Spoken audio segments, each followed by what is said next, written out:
नमस्कार। बारा जिला के सिमरौनगढ़ में रहल रेडियो बादल नवासी मेगाहर्ट्ज तथा इंटरनेट ऑनलाइन के www.radiobadal.com ऐसे ही सरला जिला के गोड़ेता में रहल धड़कन एफएम 91.8 मेगाहर्ट्ज तथा इंटरनेट ऑनलाइन के www.धड़कनfm.com हमर पात्रों साथ नेपाली पात्रों में एक साथ प्रसारण हो रहल बादल खबर में स्वागत करता नहीं हम नूर आलम बादशाह। बारा को पचरौता नगर पालिका के नगर प्रमुख जलंधर सिंह नगर स्तरीय बजट से निर्मित मुस्लिम समुदाय सबके धार्मिक स्थल ईदगाह के उद्घाटन कले बानी। आज पचरौता 6 स्थित पकड़िया में निर्मित ईदगाह के उद्घाटन कले बने। निर्माण बाद ईदगाह के सुंदरता बढ़ला के साथ है उतहाँ पुगे वाला श्रद्धालु सबके नमाज पढ़े में सहजता होखे वाला कह के नगर प्रमुख सिंह के विश्वास रहल बाटे। नगर स्तरीय योजना से 15 लाख रुपये की लागत में ईदगाह निर्माण भइल नगर प्रमुख सिंह जानकारी दिल बनी। वार्ड नंबर 6 के वार्ड अध्यक्ष मकबूल मियां अंसारी के अध्यक्षता में तथा नगर प्रमुख जलंधर सिंह के प्रमुख अतिथिता में संपन्न उद्घाटन कार्यक्रम में उप नगर प्रमुख नसीमा खातून, पचरौता नगर कमेटी सदस्य नेवाजी अंसारी, भिखारी सहित ताज अंसारी, आबिद अंसारी, भोला मियां, नईमुद्दीन अंसारी, शमसुद्दीन अंसारी, ब्रिज पटेल, मुन्ना राम, नरेश शाह, रोशन अली, दाऊद अंसारी, अरुण कुशवाहा लगायत स्थानीय बुद्धिजीवी नेता तथा कार्यकर्ता सबके सहभागिता रह रहा है। कार्यक्रम संचालन वार्ड नंबर 9 के वार्ड अध्यक्ष गगनदेव यादव कोयल रहनी। भारी परिमाण में लागू औषध सहित 12 के 2 युवक के भारतीय सीमा सुरक्षा बल एसएसबी पकड़ाव के लिए बैठे। भारत बिहार मोतिहारी जिला एसएसबी कैंप जमुनिया के गश्ती टोली पिठवा गांव नजीक 357 नंबर पिलर सीमा स्तंभ से नजीक से काल लागू औषध सहित पकड़ाव के लिए बैठे। पकड़ाव पर वाले में 12 सिमरौनगढ़ नगर पालिका वार्ड नंबर 8 कचरवा के 25 वर्षीय इरफान खान आ उहे नगर पालिका बंसवरिया गांव के राजू यादव रहल प्रहरी जनैले बाटे। भारत घोड़ासान बाजार से भारू 48,000 रुपया के विभिन्न किस्म के लागू औषध इंजेक्शन टैबलेट आ सिरप मोटरसाइकिल में रह के कचरवा गांव के तरफ जाके क्रम में इरफान के एसएसबी टोली पकड़ाव के लिए बैठे। घोड़ासान बाजार से ले जाके सिमरौनगढ़ नगर पालिका बंसवरिया गांव में राजू यादव और उनकर भाई कंचन यादव के घर में स्टॉक करके कलैया निजगढ़ हेठौड़ा से लेकर काठमांडू तक पहुंचावे के मिलल प्रहरी का नाम रहल बाटे। इरफान के बरामद लागू औषध आ मोटरसाइकिल सहित आवश्यक कार्रवाई के खातिर जरोकर थाना में बुझाल गई एसएसपी कैंप जमुनिया जनैले बाटे। यह बीच इरफान के बयान के आधार में घोड़ासान से अपन घर 12 सिमरौनगढ़ बंसवरिया तरफ जा रहल राजू यादव के जरोकर थाना के टोली नियंत्रण में लिहल मोतिहारी जिला के एसपी कांतेश कुमार मिश्र पुष्टि कल बनी। लागू औषध कारोबारी दोनों जने के आरोपी जिला प्रहरी कार्यालय मोतिहारी के नियंत्रण में रह के तथा थप अनुसंधान हो रहा एसपी मिश्र जानकारी दिल बनी। मालपोत कार्यालय परसा के तत्कालीन 6 मालपोत अधिकृत सब भ्रष्टाचार के मुद्दा में दोषी ठहर भइल बने। विशेष अदालत के न्यायाधीश टेक नारायण कुंवर, तेजनाथ सिंह आ राम बहादुर थापा के इजलास से उ लोग के दोषी ठहर कैले बाटे। मालपोत कार्यालय परसा में कार्यरत रहला पर जमीन के लिखत पास कैला पर प्राप्त भइल राजस्व रकम मध्य 11 करोड़ 10,39,950 रुपये राजस्व सरकारी खाता में दाखिला न करके खुद अपचलन कैल कहत अख्तियार गत कार्तिक 20 गते विशेष अदालत में भ्रष्टाचार मुद्दा दायर कैले रहे। मालपोत कार्यालय परसा के रजिस्ट्रेशन फाट ग के कर्मचारी सब के मिलमतों में आर्थिक वर्ष 2071-72 में जमीन किन बेच के क्रम में भइल लिखत से उठल राजस्व रकम 9 रजिस्ट्रेशन दस्तूर आ पूंजीगत लाभ कर नियम अनुसार सरकारी खाता में दाखिला न करके हिना मिना कैल कहत अख्तियार मुद्दा दायर कैले रहे। अख्तियार के अनुसंधान बाद तत्कालीन मालपोत अधिकृत सब हरिनारायण मिश्र, भूप बहादुर बोगटी, गोपाल बहादुर ढोंगाना, पदम प्रसाद आर्याल, चंद्र बहादुर भंडारी सहित कंप्यूटर अधिकृत प्रमोद तिवारी नायब सुब्बा किरण प्रसाद उपाध्याय विरुद्ध भ्रष्टाचार मुद्दा दायर कैल गेल रहे। विशेष अदालत मालपोत अधिकृत हरिनारायण मिश्र, भूप बहादुर बोगटी, कुमोद तिवारी और किरण प्रसाद उपाध्याय के जनही 1,25,11,990 रुपया 75 पैसा बिको कायम भइल बाटे। ऐसे ही गोपाल प्रसाद ढोंगाना के 35,45,950 रुपया, पदम प्रसाद आर्याल के 16,81,100 रुपया बिगो काम भइल बाटे। दोषी ठहर भइल मध्य हरिनारायण मिश्र, भूप बहादुर बोगटी, गोपाल प्रसाद ढुंगाना, पदम प्रसाद आर्याल आ कुमुद तिवारी के सजा निर्धारण के खातिर आषाढ़ 5 गते के पेशी तोकल गेल बाटे। किरण प्रसाद उपाध्याय के मृत्यु हो चुकला के कारण उनकर कायम भइल बिगो उनकर बेटा सब राजकिशोर उपाध्याय, गौतम उपाध्याय, पशुपति प्रसाद उपाध्याय, मुरारी उपाध्याय से दामाशाही भरावे के फैसला भइल बाटे। प्रतिवादी मध्य चंद्र भंडारी के हक में 4,88,929 रुपया बिगो कायम करत 6 महीना कैद सजा के फैसला सुनाल गेल बाटे। वीरगंज महानगर पालिका महानगर क्षेत्र में अनुमति बिना संचालित 5 गो निजी विद्यालय में आज सीलबंदी कल गेल बाटे। वीरगंज महानगर पालिका के शिक्षा समिति के अनुगमन समिति के संयोजक ईश्वर चंद्र यादव नेतृत्व के टोली अनुमति बेगर संचालित 5 गो निजी विद्यालय में सीलबंदी कल गेल बाटे। वीरगंज महानगर पालिका वार्ड नंबर 12 मुरली बगीचा में निनोस वीरगंज के नाम से संचालित दिल्ली पब्लिक स्कूल के पूर्व प्राथमिकता मंटेश्वरी में महानगर सीलबंदी कल संयोजक यादव बतानी। ऐसे ही वीरगंज महानगर पालिका वार्ड नंबर 26 सुगौली में 2057 साल से अवैध रूप में संचालित सिटीजन पब्लिक स्कूल आ 2075 साल से संचालित एएस नॉलेज एकेडमी में भी सीलबंदी कल गई बाटे। ऐसे ही बीरगंज महानगर पालिका वार्ड नंबर 18 भवानीपुर में संचालित सूरज एकेडमी में भी अनुमति बिना ही संचालन में रहल मिलल सीलबंदी कल गई बतावल गई बाटे। भवानीपुर में अनुमति से ज़्यादा तह के कक्षा संचालन कल बुद्ध एकेडमी में भी सीलबंदी कल गई यादव जानकारी दिल बानी।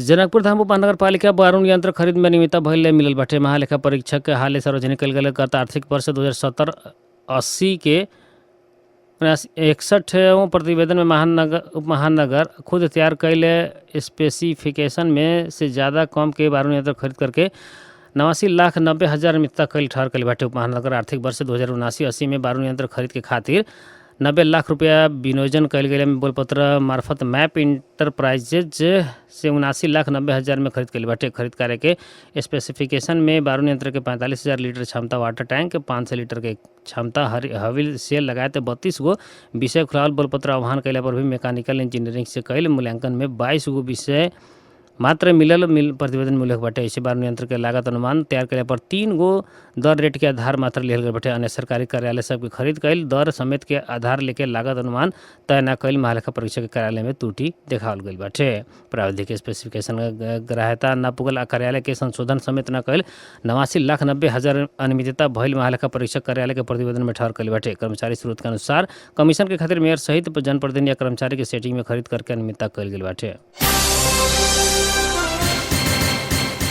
गर्मी बढ़ल संगे बाल बालिका के पठन पाठन में समस्या भले बाद सरलाई के हरिवन नगर पालिका के विद्यालय 5 दिन बंद होखेला भइल बाटे। आज से आवेला 8 गते तक के खातिर हरिवन क्षेत्र के सभी विद्यालय बंद भइल बाटे। हरिवन नगर पालिका के मेयर रमेश व्रत हो कि काल सूचना जारी करत कड़ा घाम उच्च तापक्रम गर्म हवा में पठन पाठन संचालन कर रहा पर विद्यार्थी के स्वास्थ्य में प्रतिकूल असर पड़े वाला देखला से विदा दिल गई बाटे।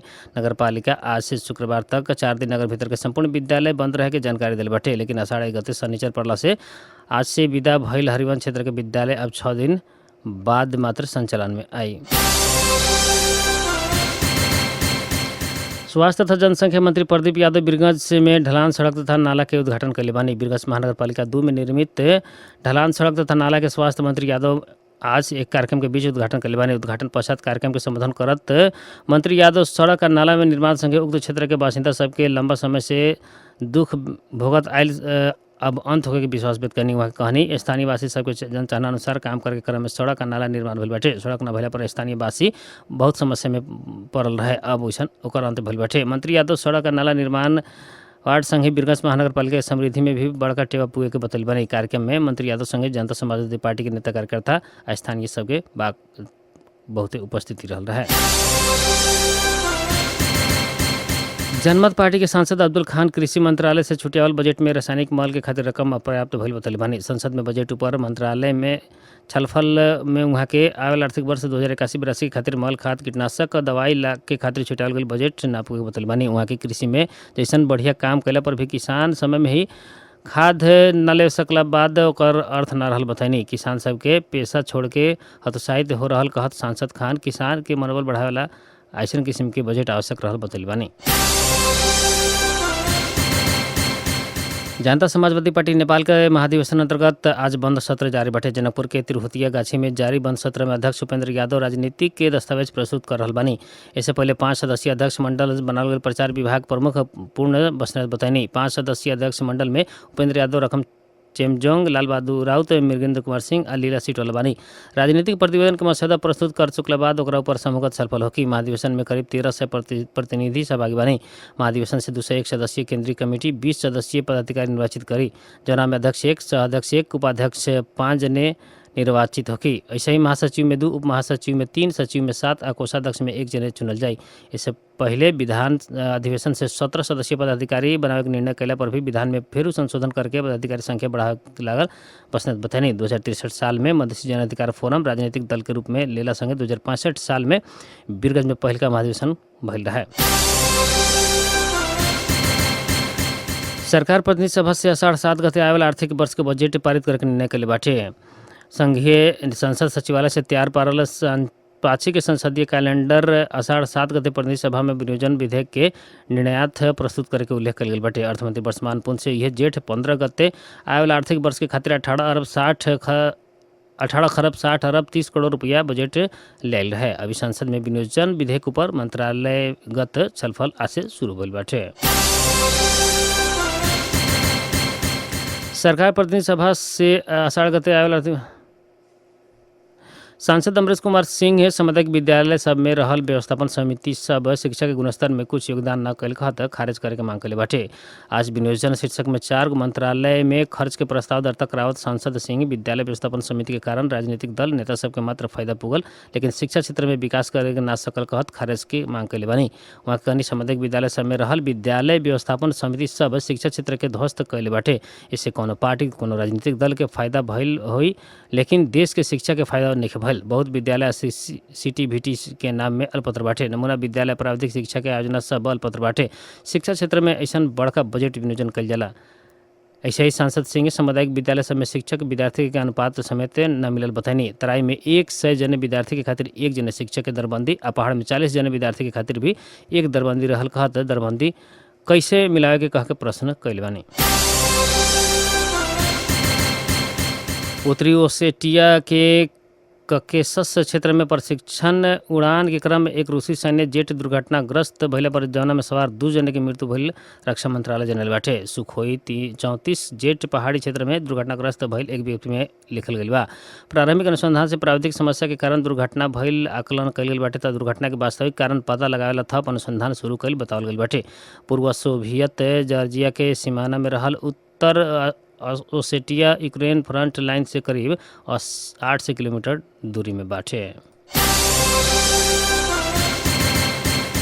बादल खबर में मौसम संबंधी जानकारी रेडियो बादल 89 मेगाहर्ट्ज द्वारा मापन कइल गेल अनुसार सिमरौनगढ़ लगाते आसपास के क्षेत्र के अभी के न्यूनतम तापक्रम 39 डिग्री सेल्सियस रहल बाटे। ऐसे आज सवेरे 36, दोपहर 44 डिग्री सेल्सियस रहल है। आज रात में 34 डिग्री सेल्सियस तापक्रम रहे अनुमान कइल गेल बा। ऐसे आज सवेरे 5:11 में बेर उगल तो संझिया 7 बजे बेर डूबल बाटे।